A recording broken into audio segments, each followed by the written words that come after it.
I thought that night shift would be quiet until I saw Emily being rushed into the hospital on a stretcher, pushed by 3 police officers. It rained like hell that night. She was 13, maybe 14 years old, and had a fragile body covered in dried dirt and dark blood. Her left arm showed a deep bruise spreading from wrist to elbow. There were abrasions on her legs and shoulder, like she had rolled across rough ground. The girl was unconscious and completely soaked from the rain. What happened? I asked, gripping the side of the stretcher as we moved toward the emergency room. The officer in front of us, a heavy-set man with a tired face, kept flipping through a small notebook without looking up. His badge read Harris. Detective. The girl called 911 reporting a break-in, he said. She locked herself in her bedroom. When we arrived, we found her unconscious on the ground outside, in the backyard. But the worst was inside that house. What do you mean? I asked, cutting the sleeve of her shirt with my scissors. It wasn't he a pretty scene. He finally looked at me, his tone calm, like someone who sees this kind of thing every week. The girl's parents were dead in the bedroom. Bruises around the neck, broken nails, and signs of a struggle. There was water everywhere too. We still don't get that part. I pressed gauze against the wound on her arm. The skin was scraped and split in places, swollen from impact. Consistent with a fall. Looks like she fell from something, I said. Yeah, Harris replied.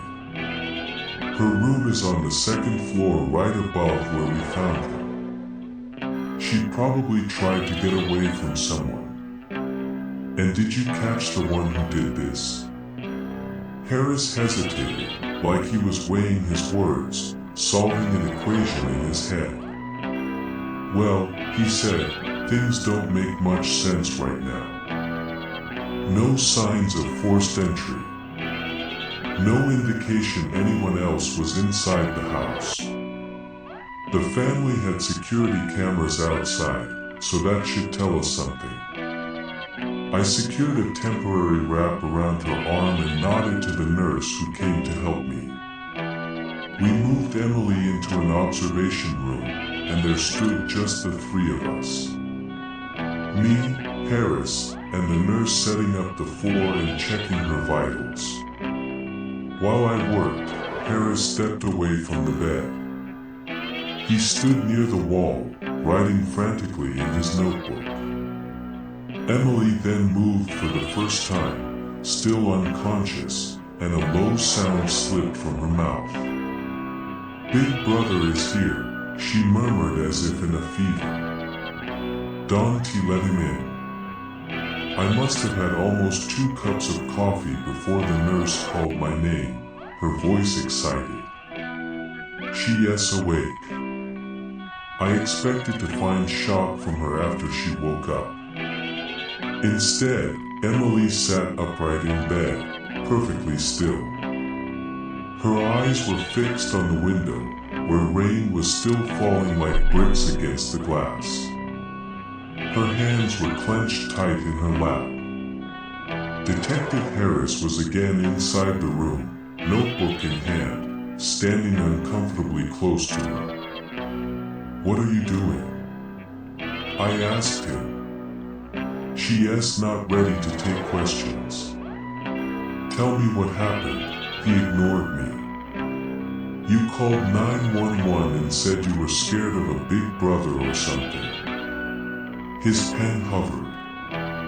Waiting. Emily said nothing and kept on staring out the window. Where was he standing? Harris continued. Did he touch you? Did you see him hurt your parents? I stepped between them. That's enough. She is a patient and a minor. Harris closed the notebook with a quiet snap, then left. I couldn't understand why he was treating a victim that directly. Emily kept staring at the window, her fists still closed. I checked her arm again. The swelling was already going down, and the nurse crouched beside the bed and followed Emily's gaze. "Would you like something to eat?" the nurse asked softly. "My shoulder hurts," she finally spoke, not answering the question. I checked it and it was a mild bruise. "Nothing serious," I said, adjusting the pillow beneath her shoulder. She relaxed a little, so I asked if she felt any other pain and told her her hand would be fine soon. She nodded, and I took her silence as a response to trauma. Some people cry. Others shut down. For a moment, I saw her glance toward a few magazines and books stacked at the far end of the room, forgotten there by a previous patient no one had bothered to clear out. I picked up the books and brought them to her. She opened one of them right away, curiosity lighting her face for the first time. "Do you read a lot?" I asked.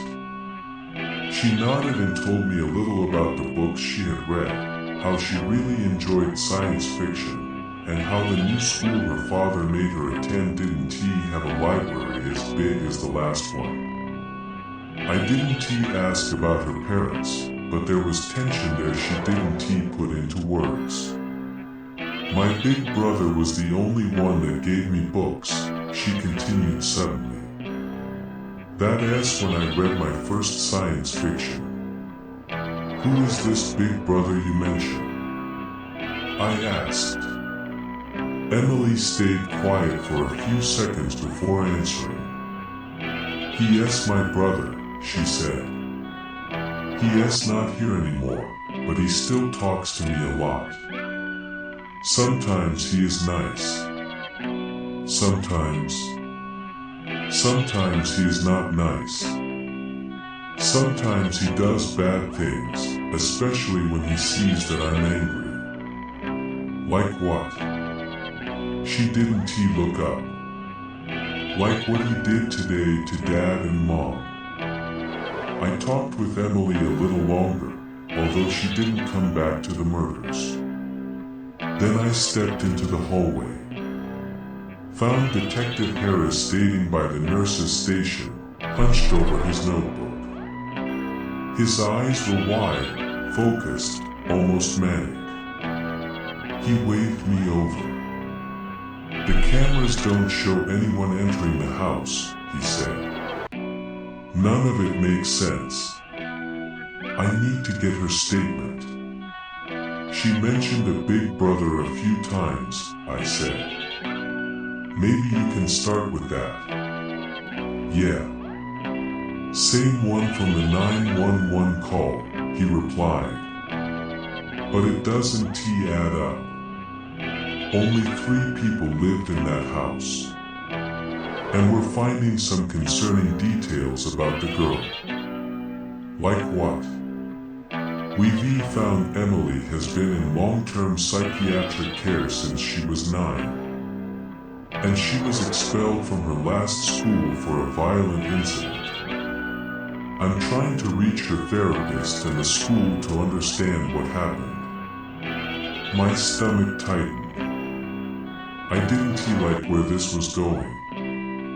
"She is just a kid," I said. "She wouldn't have the physical strength to harm 2 adults." "I am not saying she did it," Harris shot back. "But kids can be dangerous. You have no idea what I've seen on this job. Especially kids with the kind of issues I think Emily has." He paused, rubbing his face. "I don't understand exactly how it happened either," but something about this big brother thing doesn't add up. His phone rang. Thankfully. 1 second, he said, walking away. I agreed something felt wrong, but I pushed it aside. I had other patients waiting. It took me an hour or so before I returned to Emily's room.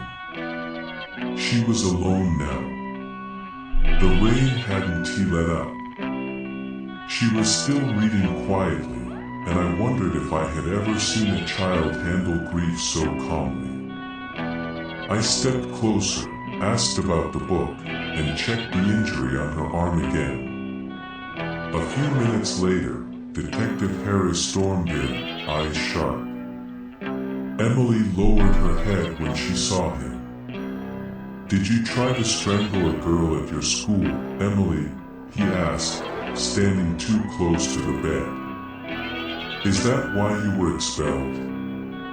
Emily's fists tightened, and she stood silent.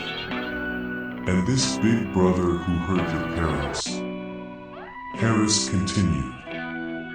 Dr. Janik told me you often talk to him when you're alone. SMT that right? He leaned in, resting his arms on the edge of the bed. Tell me what really happened that night, Emily. Then we can help you. He did it, she said quietly, her voice breaking. My big brother. Enough of this nonsense, Harris snapped. Enough, I raised my voice, stepping between them. She's in shock, and you can't interrogate her here. I'm no lawyer, but I'm pretty sure this isn't okay. Harris pulled his hands back and took a step away. Andre, right? He continued, his voice softer now. Your big brother's name. The one who died 5 why?